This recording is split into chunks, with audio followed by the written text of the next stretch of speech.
예, 질의하겠습니다. 선관위 기관 보고 보니까 짤막하게 한 말씀만 제가 지적을 하고 넘어가야 되겠습니다. 대처라고 하는 것이 대부분의 경우에 돈 부족하다, 인력 부족하다, 외부 감사 늘리겠다, 법제화해달라 이런 것들인데 지금 선관위 문제는요. 너무 돈이 방만하게 쓰였고 너무 인력이 방만하게 쓰였고 너무 독립성이 강하기 때문에 생긴 문제입니다. 지금 전혀 맥락을 잘못 짚고 계세요. 제가 아까 자료 제출 요구도 한 말씀 드릴게요. 지금 기관 보고 보면 잠실 7동 투표소 보관용지 폐기 경위는 이렇게 자세히 내용을 보고를 하시면서 그날 오후에 일어났던 상황은 사건으로 인지를 하지 않아가지고 서류가 부존재한다고요. 이렇게 말씀하시면 곤란하죠. 이거 곧 특검 수사 될 겁니다. 그러면 모든 컴퓨터 포렌식 될 것이고 그럼 어떻게 감당합니까? 뭐라도 나오면 위정하신 거에다가 국정조사 방해하신 거예요. 본인들이 필요한 건 이렇게 깨알같이 홍보하시고 본인들이 조금 불리한 거는 자료 없다. 하나도 지금 자료 안 내시잖아요. 그날 밤에 핵심적인 상황도 안 내는 겁니다. 자, 이거 여기까지 하고요. 저는 이 모든 문제에 좀 더 근본적인 질문부터 하나 드리겠습니다. 사전투표 문제입니다. 우리 사전투표가 2013년에 도입된 거는 아시죠? 그런데 그때는 그야말로 본투표의 보완적인 수단으로 사전투표가 도입이 됐습니다. 그런데 사전투표율이 자꾸 높아지면서 이제는 이 사전투표를 둘러싼 논란이 우리의 국민투표의 본질적 의미를 훼손할 수 있는 상황에 가버렸습니다.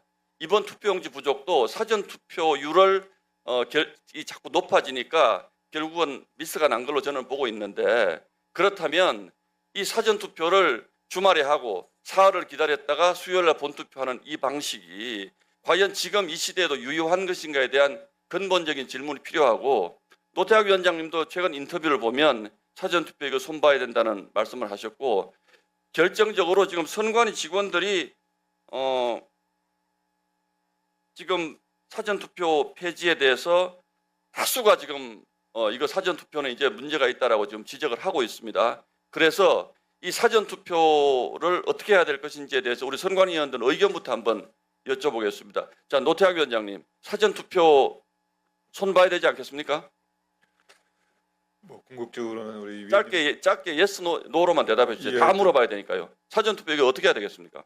아무래도 사전투표 후에 본투표율까지 상황을 반영하지 못한다는 점과 또 이제 그 보관한다는 점에서 좀 더 좋은 개선 방안이 마련되면 좋겠습니다. 자, 우리 사무총장님요. 사무총장님, 사전투표 이거 문제 있지 않습니까? 예, 처음에 그 사전투표 투표율이 낮아서 도입이 돼서 이제 편의성 측면은 고려됐지만 그 투명성 그런 측면은 또 고려해서 개선이 필요하다 그런 말씀을 드립니다. 자, 선관위원님께 묻겠습니다. 짧게 잠깐만 선관위원님들 한번 좀 일어나 주시려 죄송합니다. 우리 조병현 위원님, 사전투표에 대한 의견은 어떤 의견 가지고 계십니까?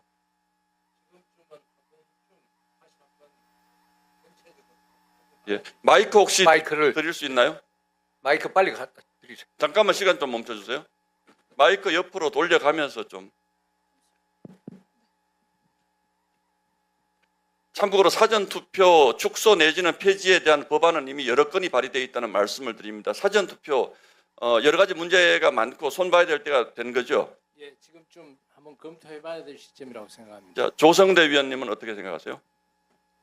예, 그 명칭은 사전투표이나 본질적으로는 본투표가 3일 동안 이루어진다라고 봐야 한다라고 저는 생각을 하고요. 그러면 그 사흘 동안에 본투표가 3일 이루어지면 그 3일의 공간은 문제가 있는 건 아닌가요 지금? 시기 조정은 저는 개인적으로 개인적인 의견은 없고 예. 입법 결정 사항이라고 생각을 하고 있습니다. 예, 알겠습니다. 문제가 있다라는 걸로 이해하겠습니다. 저는 사전투표 제도 자체는 문제가 없다라고 생각합니다. 그러니까 현재 우리가 자 그러면 그다음에 박순영 의원님 사전 투표를 주말에 하고 사흘을 기다렸다가 그 투표함을 보관했다가 본투표를 해서 합치는 방식, 이 방식 어떻게 해야 되겠습니까? 저도 사전투표 방식 갖고 방식에 무슨 큰 문제가 있다거나 생각하지는 않습니다. 그렇지만 그 사전투표 뭐 폐지와 관련된 문제는 입법 사항이고 다만 입법에 있어가지고 사전투표가 도입된 이유가 그 투표율 제고에 관한 부분입니다. 사실은 지금 다른 문제가 워낙 불거지다 보니까 투표율 제고나 이런 데에 대한 그 고려나 이런 부분은 없는데 사전 투표를 뭐 폐지하고 본 투표로만 간다. 이거는 충분히 입법으로 가능하다고 생각을 하는데. 예, 알겠습니다. 네. 알겠습니다. 남내진 위원님. 예, 예. 예, 그 사전투표 제도가 그 투표율 제고에 도움된 것은 사실입니다. 그러나 지금 상황이 여러 가지로 그 당시와 달라졌기 때문에 지금쯤은 한번 전면적인 재검토가 필요하다고 생각합니다. 다음 김대웅 위원님. 예, 저도 그 보완책이 필요하다고 생각은 하고 있습니다. 사전투표 없애는 방식에 대해서는요.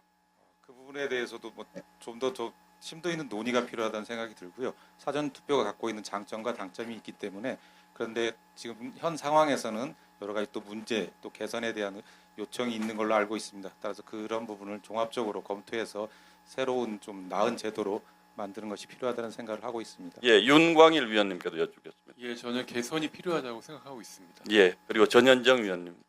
저는 이번 일로 그 선거 관리가 어렵다라는 것을 이렇게 인식하게 되었습니다. 그 사전 투표는 그 투표의 편의성을 위해서 이제 도입된 제도라서 장점도 있고 단점도 있다고 생각합니다. 그 정치권의 논의와 그리고 국민들의 의사가 중요하다고 생각합니다. 예, 마지막으로 위철한 상임위원께도 한번 좀 마이크 좀 붙이시죠. 예.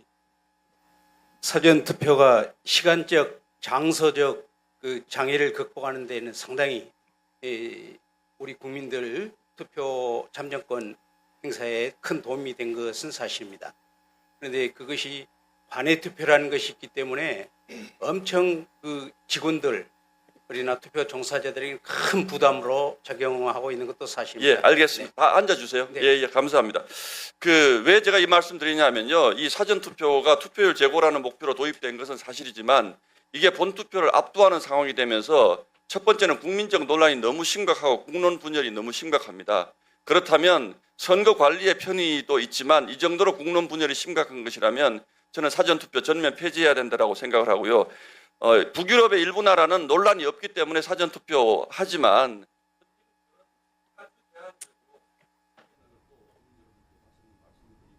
지금 선관위원 대다수가 어쨌든 방식에 대한 생각의 차이는 있지만 사전 투표를 그냥 두면 안 되겠다라는 데 대해서는 좀 의견을 거의 같이 하고 있다. 저는 그렇게 생각합니다. 아니 사전 투표